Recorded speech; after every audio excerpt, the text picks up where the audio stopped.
How you going, folks? Sorry about the background noise. Welcome back to NZ Mopo Outlaw Kustoms. Now, I'm going to make a short video on this 25 Studebaker. I'm in the midst of full restoration, and the old rubber bump stops that are in the doors, and this is on my other videos as well in the car, but I'm doing a separate little tutorial here. It's got little rubber bump stops that go in the door openings, like these. So I had a couple of the old ones, but they're old, hard, you know, petrified basically. They're basically 100 years old. Now I don't know about most of this older stuff, but I'm guessing a lot of these older vehicles of this sort of era had a bump stop in the door post or on the door, something similar to this. Now, are you being able to go buy them off the shelf? For some cases, yes, but you know, are they always going to be easy to get? Do you have to wait for them? Whatever. Now, in this Studebaker, we went to one of the local suppliers that sell rubber goods and all sorts of stuff like that, and we found a bit of this rubber extrusion, which you could use for on all sorts of things around doors. They had all sorts of different variations of shapes and forms and whatever that it could be used on cars, whatever you like really. Basically it's a bump stop or a draft stop or whatever. So it is very, very similar height and profile to what this is. So I have already made them, but I'm going to make a couple of 3 extras. Basically, just for some reason, one of them happens to get knocked off, lost, whatever. The owner of the vehicle's got a couple of spares. And while I'm making them, and they're easy to make, I'm going to make a couple of spares. Now this is one of the first ones I made, I think. Is it one of the, no, it's one of the ones I took off. So I just trimmed them down a little bit, they're a bit high. But this is one of the first ones I made, and it was a little bit short. It fits into into the bracket like that. That's obviously the door jamb. They put the catch on it, or well, the rest of it had the catch on it, if you know what I mean. And they fit them behind here like this. Now I made this one. This is one of the very first ones I tried to make, and I made it a touch short this way, so it's loose and it pulls out. But the rest I made a little bit longer, and they fit nicely. But what I'm going to do, I'm going to go through and show you how I make them and what I did to make them. So if you have a vehicle of, it probably doesn't really matter what sort of vehicle, but if you've got something like that and you can walk around and hunt for a piece of rubber extrusion or something that's very similar shape that you know you can make it out of, I'll show you how to make it. We'll give you a rough idea of what to do it. So I'm going to sit down here in my chair because I can. So basically what I did is, let's have a look here, I'll unplug that for a minute so the compressor doesn't go up on me. But got this here, Marko, use my old one here. So I got myself a rough length. So basically you just use your samples of rough length. Okay, half decent craft knife, that one's a bit blunt, but it'll do for doing another couple more. So just mark yourself off a rough length you think you're going to need, and maybe just leave it a touch long. You can always trim extra off, it's hard to put it back on. Steel, because you can weld it, it's easy. Wood and rubber and all that sorts of things, very awkward to glue to put back together. So I'll just cut them here long, and it doesn't really matter on this. For this particular thing, it doesn't matter, because it's, unless it was, you know, you had an extra foot hanging out the end of it, an extra, you know, 32nd of an inch or half or quarter of an inch or an eighth of an inch or a few millimeters, isn't going to matter if it hangs out, you know, hangs out the outside of these bits like these ones probably do. It doesn't matter if it pokes out there a little bit. It doesn't matter any. But depending on your vehicle, it may do. But you know, you'll know that when you're starting to make them. Get your craft knife out. And stand there and cut it. But yeah, just get your rough length, cut it nice and straight. The knife is getting a bit blunt now because I've done this a few times. I've used it for other things I probably shouldn't have. But that's all good. So we've got that far. So now I'll use one of my good ones as a sample. Not my short one. We'll get rid of that at the road. Use one of these ones as a sample, so I know it's, you know, you might have to make a couple for a start off until you get it right. But I needed 8 of these, so I've made 8 already, but I'm going to make a couple of spares, as I said. Just so if they happen to lose one down the line, gets knocked out, hooked out by somebody climbing in out of the vehicle, whatever, they got a spare, they don't have to panic and go, ah, shit, now they're going to go make some more. And the guy that made them's not handy, if you know what I mean. So I've got a rough marking. Again, we can trim it a little bit long and we can buzz it down at some other point. So also got to remember not to go down too deep. So cut this down here.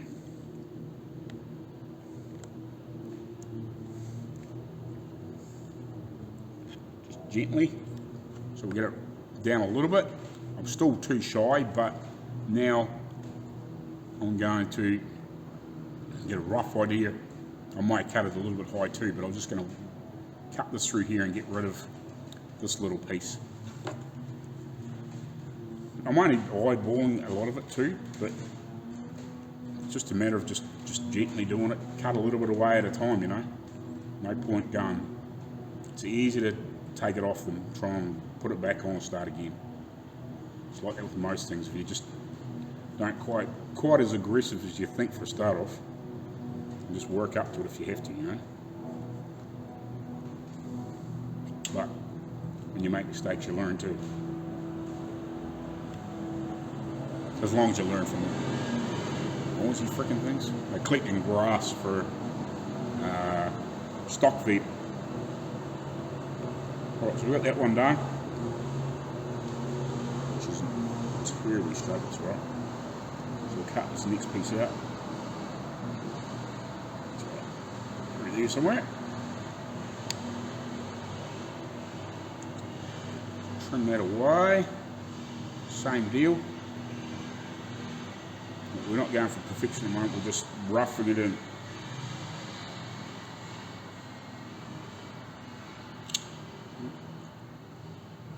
Try not to cut yourself.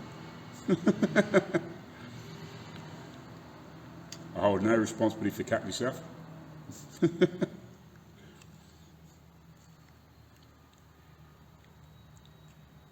just giving you my basic tips for doing these. It works for this vehicle. You know, if you've got a Studebaker, you might be in luck.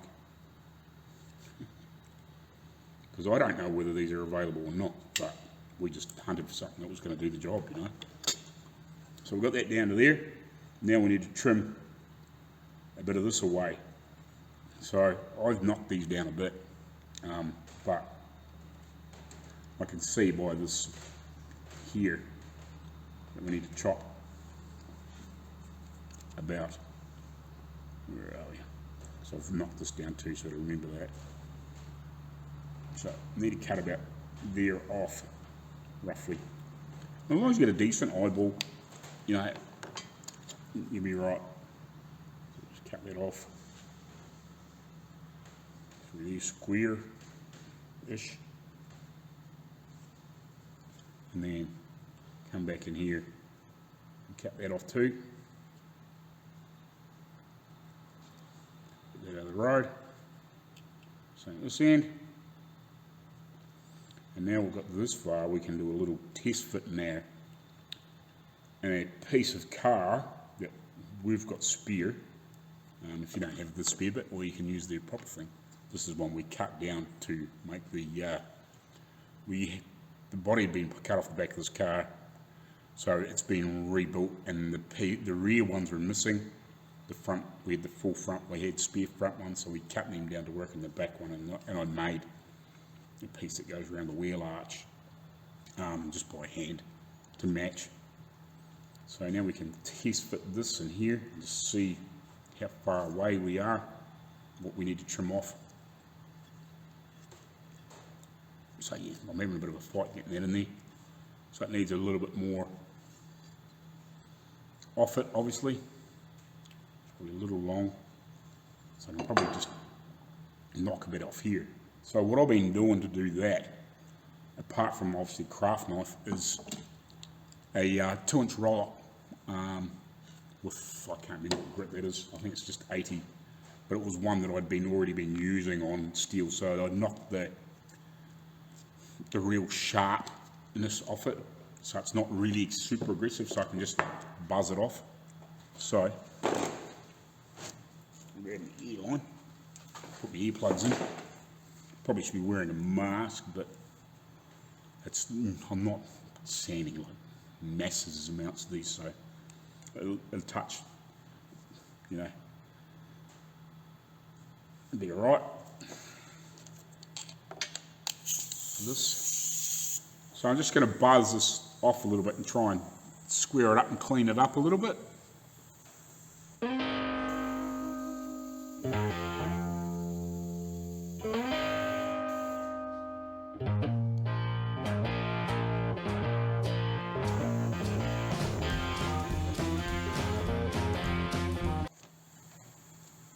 And I'm not using hardly any pressure, I'm just pushing up against it, just gently, you know. I'm not using hardly any weight, because if you do, like, this will just disappear pretty quick. So you're just brushing it, just feathering across it, very light touch. It's where you got to learn some finesse. Not without being aggressive. If you be aggressive, you'll just chew it away and then you'll be starting again. But yeah, it still doesn't fit terribly good yet. So I'm still a bit fat. It's probably a bit long. I need to buzz some more now. I've got it a little bit long, but we'll just trim it down some more.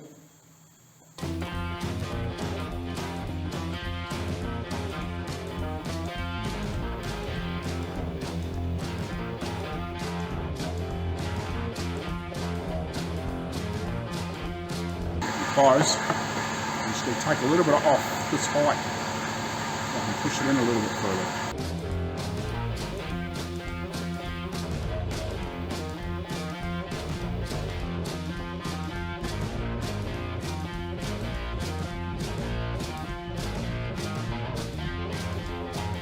Waiting for the compressor to stop.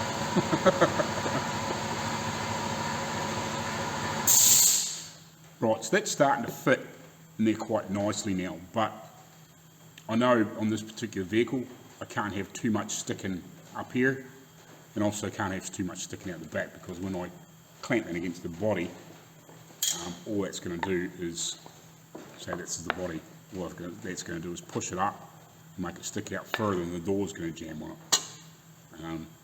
So what I'm going to do is I'm going to buzz this almost flat, but not quite. I'm just going to leave it a little bit proud in here, just so when it is in the car, you know, when I've got it on the car, especially in this particular situation, if, you know, your car, yes, I don't know whether you could be working on anything like a Dodge Model A, whatever, that could have a similar sort of thing. I don't know, to be honest, I don't know what a lot of them have got. But I'm just going to buzz this down so it's close to being at this level. I'm going to leave it a little bit proud, and then what I'm going to do is I've made up just a little jig that I can put a couple of coach bolts through and clamp that down, so I can know the height of this is when it's got pressure on it, how much it's sticking up, and then I can do the final shaping. So it's pretty simple. So I'll buzz this back and then I'll clamp it down in here and I'll come back to you.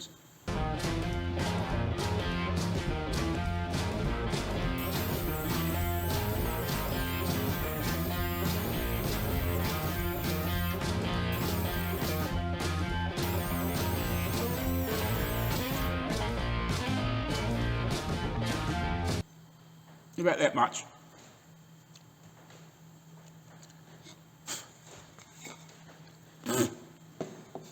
Should be wearing a mask, but for this one it might hurt. Hopefully. Not ideal situation, but not an ideal situation.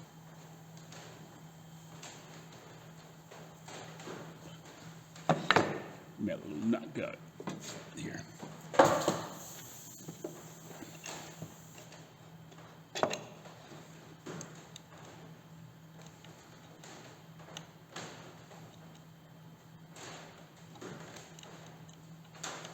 I just found this works good. You know, this is the first ones of these I've ever made. You know, but just a matter of having a go and trying and finding something that's close that you can make them out of. You know, and I've seen lots of the different rubber extrusions around. You know, for door seals and all sorts of things that's available for cars. You know, that's sort of semi-generic, but similar to a lot of things, without getting the exact correct thing, if you can get it, you know what I mean? Like, I don't know whether you can get these correct or not. You know, they may be available, but I'm in New Zealand and they're possibly in the US, and at the moment it's, you know, it's not that easy to get stuff around the world quickly. So now I'm going to buzz. This is obviously way too high.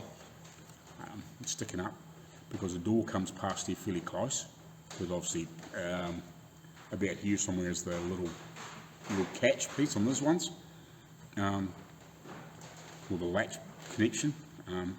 So I've got to buzz this down reasonably close to this and just take a little bit of height up here, not too much, and then I'll just round the edges a little bit, and that's basically it done.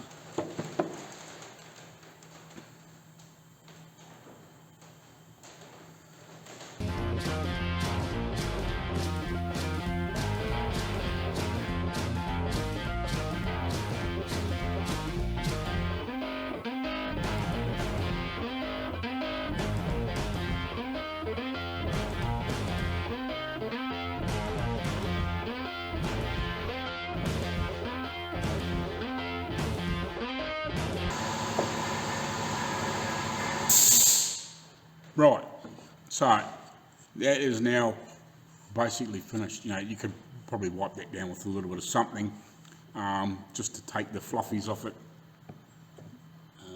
Yeah, to be honest, I don't really know what you could use. I just gave them a spray and a quick wipe down, some brake clean basically, just to try and get any fluffy sort of stuff off it.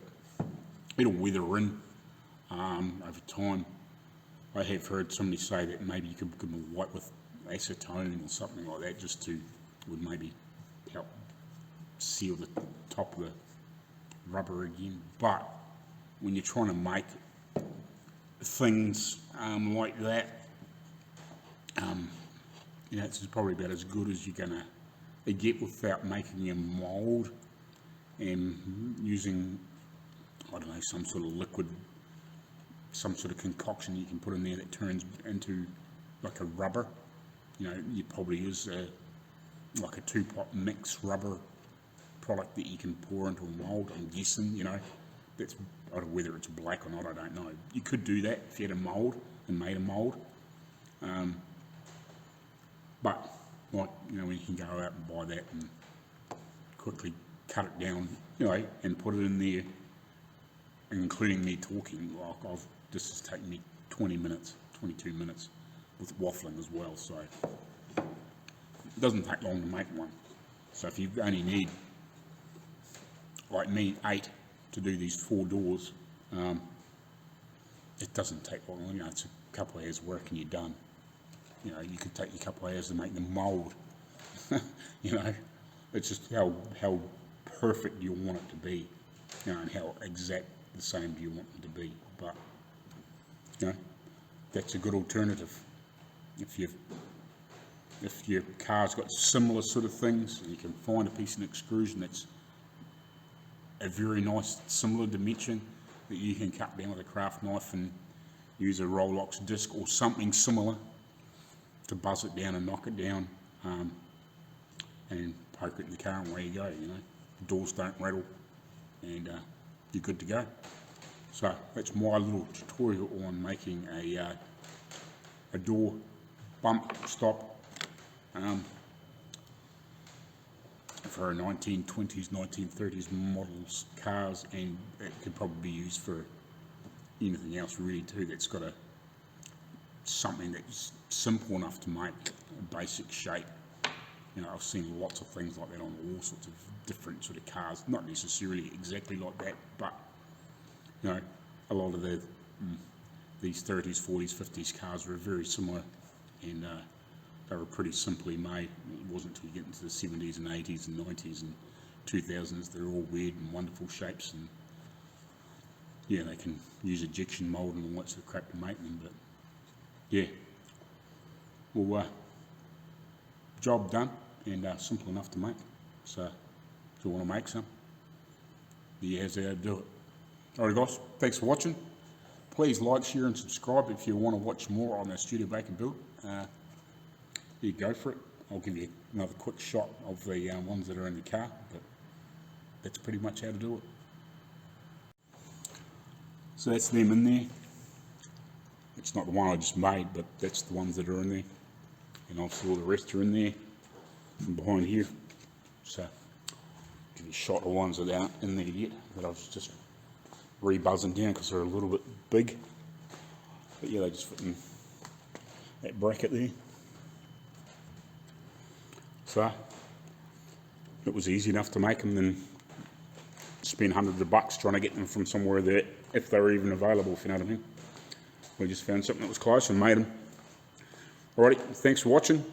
Please like, share, subscribe, and hit that bell and whatever, and we'll see you next time.